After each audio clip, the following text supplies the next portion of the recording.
अस्सलाम वालेकुम स्टूडेंट्स, मैं हूं अब्दुल कुद्दूस बेग, आपका फिजिक्स टीचर। आज हम डिस्कस करेंगे चैप्टर नंबर 2 की फर्स्ट एग्जाम्पल को, एग्जाम्पल नंबर 2.1। तो स्टार्ट करते हैं आज के लेक्चर को, जिसके लिए हम चलते हैं व्हाइट बोर्ड की तरफ।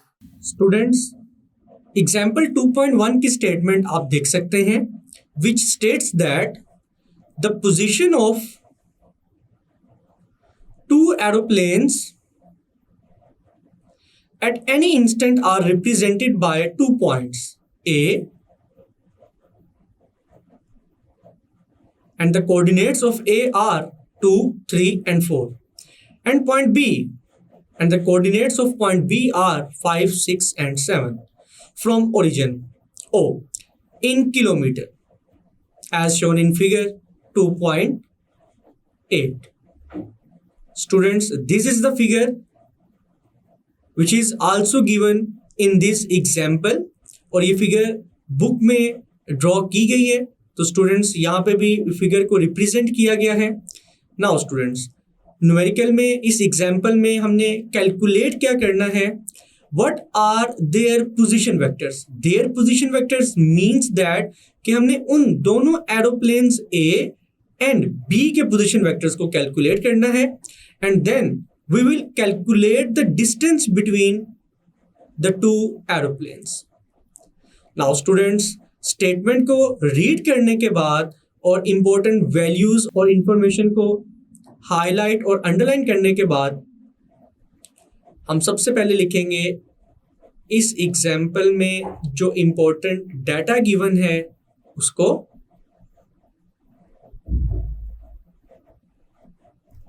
तो स्टूडेंट्स, जैसा कि स्टेटमेंट को रीड करने से मालूम हुआ, देयर आर 2 एरोप्लेन्स, लेकिन फर्स्ट एरोप्लेन के जो कोऑर्डिनेट्स हैं वो हैं 2, 3, 4 और सेकंड एरोप्लेन के कोऑर्डिनेट्स हैं 5, 6, 7। तो हम लिख सकते हैं coordinates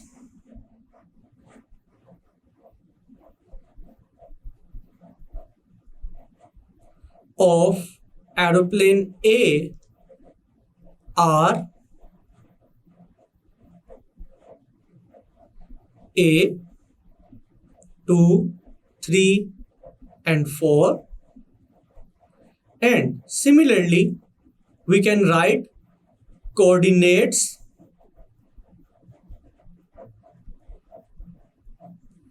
of aeroplane B are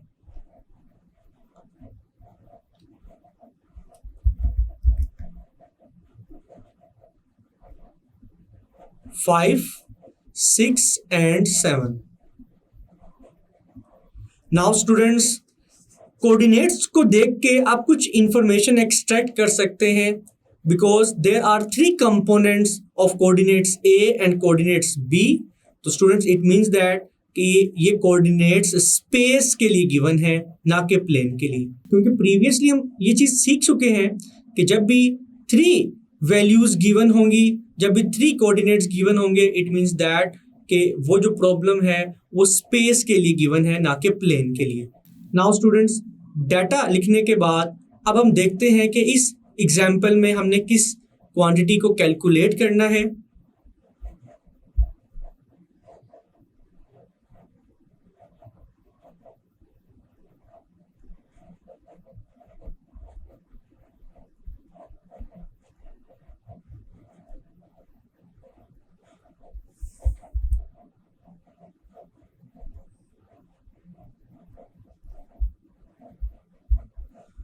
तो स्टूडेंट्स, इस एग्जाम्पल में हम एरोप्लेन ए और एरोप्लेन बी के पोजीशन वेक्टर्स को कैलकुलेट करेंगे सबसे पहले। तो स्टूडेंट्स, पोजीशन वेक्टर को हम सिंबल आर से रिप्रेजेंट करते हैं। तो हम लिख सकते हैं the position vector of aeroplane A is R A and it is unknown, and we will also find the position vector of aeroplane B, which is represented by RB.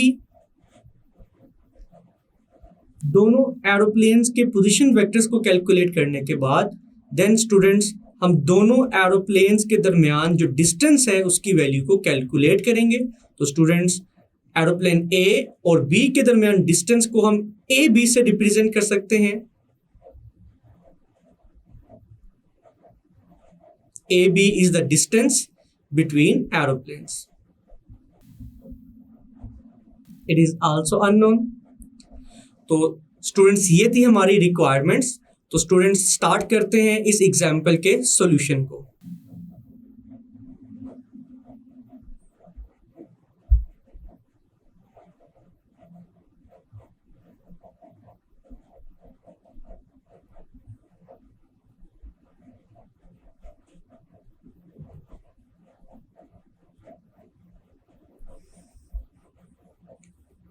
तो students जैसा कि ये एग्जाम्पल स्पेस यानी कि 3 dimensions के लिए given है और हम जानते हैं कि स्पेस के अंदर पोजीशन वेक्टर का फॉर्मूला क्या है।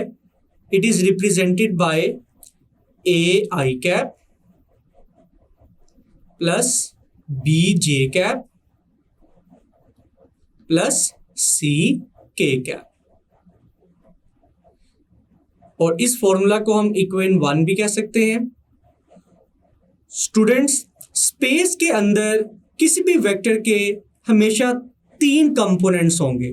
First component is along X axis, जिसकी डायरेक्शन को शो करने के लिए हम यूनिट वेक्टर आई कैप को यूज करते हैं। The second component is along Y axis, और जिसकी डायरेक्शन के लिए हम यूनिट वेक्टर जे कैप को यूज करते हैं। और finally third component is along z axis, और इसकी डायरेक्शन को शो करने के लिए हम यूनिट वेक्टर k कैप को यूज करते हैं। तो स्टूडेंट्स ये था general formula for the position vector in space और 3 डायमेंशंस। नाउ स्टूडेंट्स इसी फॉर्मूला को हम पहले एरोप्लेन A के लिए यूज करेंगे और देन एरोप्लेन B के लिए। तो स्टूडेंट्स हम लिख सकते हैं फॉर एरोप्लेन ए का पोजीशन वेक्टर क्या होगा, आर ए। नाउ स्टूडेंट्स जैसे कि अगर हम एरोप्लेन ए के कोऑर्डिनेट्स को देखें, first digit is the value of A, second digit is the value of B and the third digit is the value of C. It means that कि aeroplane का जो x कंपोनेंट है means aeroplane का जो x axis की direction में distance है that is 2 units, y axis के अलोंग इसका जो डिस्टेंस है दैट इज 3 यूनिट्स, और z एक्सिस के अलोंग डिस्टेंस की वैल्यू है 4 यूनिट्स। तो हम लिख सकते हैं a की वैल्यू हम पुट करेंगे 2, I cap will remain as it is, जो कि शो करेगा कि 2 यूनिट्स का डिस्टेंस हमने कवर किया है, या फिर 2 किलोमीटर का डिस्टेंस हमने कवर किया है in the direction of X axis. Now students b की वैल्यू है 3 जे कैप। इट मींस दैट कि 3 यूनिट्स और 3 किलोमीटर का डिस्टेंस हमने y एक्सिस की डायरेक्शन में कवर किया है।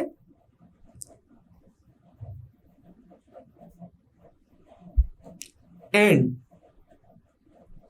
The value of c is 4 and k cap will remain as it is. और फाइनली 4k कैप का मतलब है कि एरोप्लेन ने 4 किलोमीटर और 4 यूनिट्स का डिस्टेंस z एक्सिस के अलोंग कवर किया। तो स्टूडेंट्स ये था position vector for aeroplane A।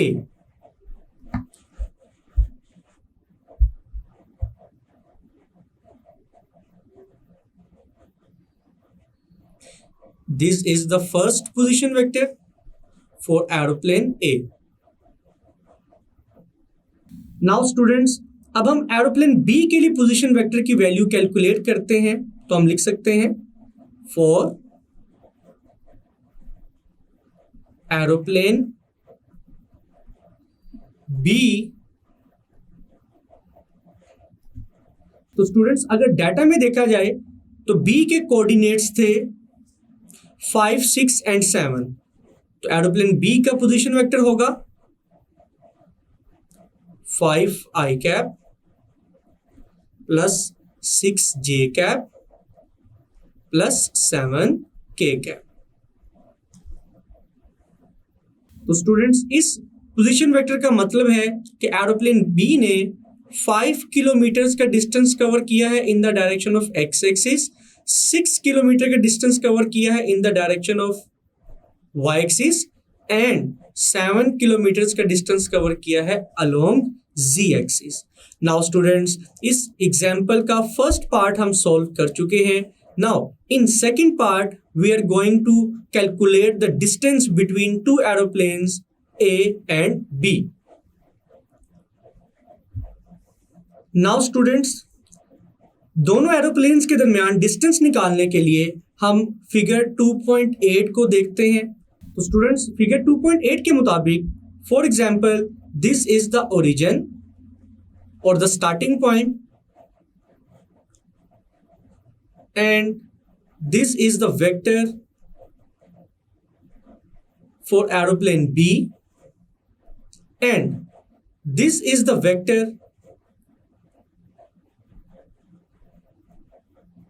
for aeroplane A। तो students, for example, origin is the airport, airport से दोनों एरोप्लेन्स डिफरेंट डायरेक्शंस पे निकलते हैं। तो बी की पोजीशन आप देख सकते हैं, एरोप्लेन ए की पोजीशन आप देख सकते हैं। नाउ स्टूडेंट्स, फिगर 2.8 को अगर हम कंप्लीट करें, थर्ड वेक्टर इस डायरेक्शन में ड्रॉ किया गया है, that is the distance between the two aeroplanes A B. Now students, अगर आप इस फिगर को देखें तो इस फिगर में ब्लू वेक्टर की वैल्यू को हमने कैलकुलेट करना है, which is the distance between two aeroplanes.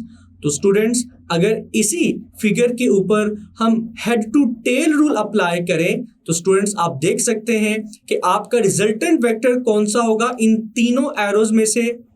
तो स्टूडेंट्स, रिजल्टेंट वेक्टर को आइडेंटिफाई करने का हिंट है कि रिजल्टेंट वेक्टर की टेल फर्स्ट वेक्टर की टेल से कंसाइड कर रही होगी और रिजल्टेंट वेक्टर का हेड सेकंड वेक्टर के और लास्ट वेक्टर के हेड से कंसाइड कर रहा होगा। तो स्टूडेंट्स, आप देख सकते हैं कि यहाँ पर दोनों वेक्टर्स की टेल्स आपस में मिल रही हैं और यहाँ पर दोनों वेक्टर्स के हेड्स आपस में मिल रहे हैं। तो it means that O B will be our resultant vector. For example, अगर मैं ओ ए को ए बी में ऐड करता हूं तो हमारे पास रिजल्टेंट वेक्टर ए आएगा। तो students, according to head to tail rule,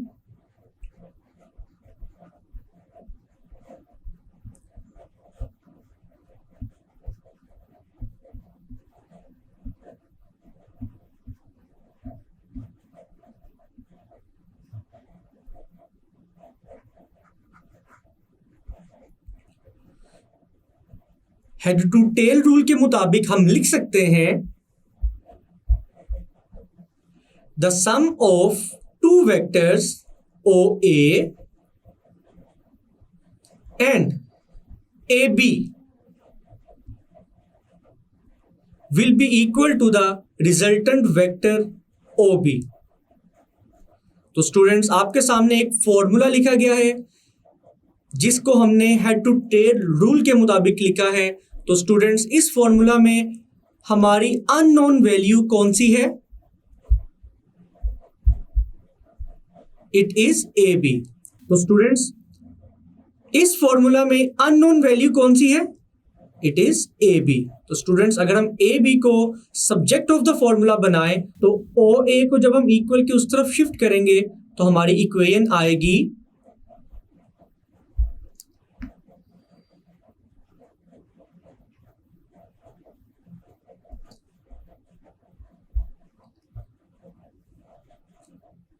O B minus O A is equal to A B.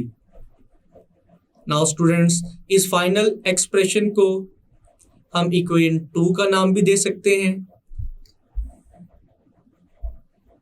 Now students, finally equation number 2 में हम ओ बी एंड ओ ए की वैल्यूज को पुट करेंगे।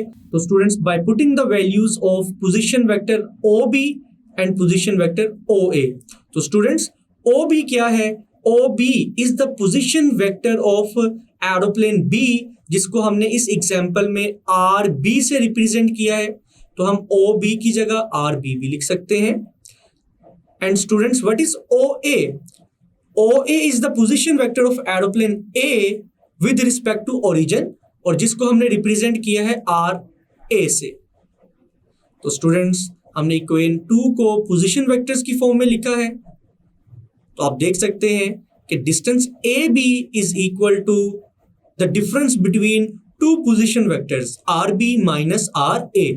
तो स्टूडेंट्स, अगर हम इस फॉर्मूला में पोजीशन वेक्टर RB की वैल्यू को पुट करते हैं, जो कि अभी हमने कैलकुलेट की है, that is 5i cap plus 6j cap plus 7k cap minus, students यहां पर एक बात याद रखिएगा, जब भी वैल्यूज से पहले नेगेटिव साइन आए तो आपने स्मॉल ब्रैकेट्स यूज करनी है, बिकॉज जब हम नेगेटिव साइन को वैल्यूज से मल्टीप्लाई करेंगे तो आपको मालूम है कि साइन चेंज करना होते हैं। तो स्टूडेंट्स, यहां पे भी नेगेटिव साइन की वजह से RA पोजीशन वेक्टर के साइन चेंज हो जाएंगे, जिसको हम नेक्स्ट स्टेप में करेंगे। तो स्टूडेंट्स, RA की वैल्यू थी 2i cap plus 3j cap plus 4k cap. Now students, 5i cap plus 6j cap plus 7k cap. Now students, अगर हम नेगेटिव साइन को ब्रैकेट के अंदर मौजूद वैल्यूज से मल्टीप्लाई करवाएं तो आप देख सकते हैं ये तीनों वैल्यूज के साइन नेगेटिव हो जाएंगे। तो आपकी वैल्यूज आएंगी -2i cap minus 3j cap minus 4k cap.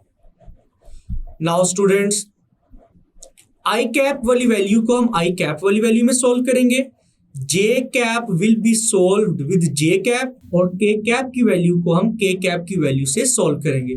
तो स्टूडेंट्स, आप देख सकते हैं 5i minus 2i it is equal to 3i cap,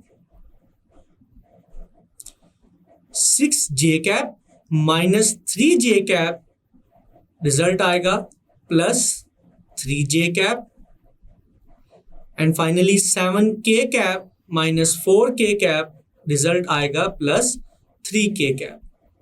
तो स्टूडेंट्स, हमने ए बी के दरमियान टोटल डिस्प्लेसमेंट की वैल्यू कैलकुलेट कर ली है, but it is in the form of position vector which is the displacement between the two aeroplanes.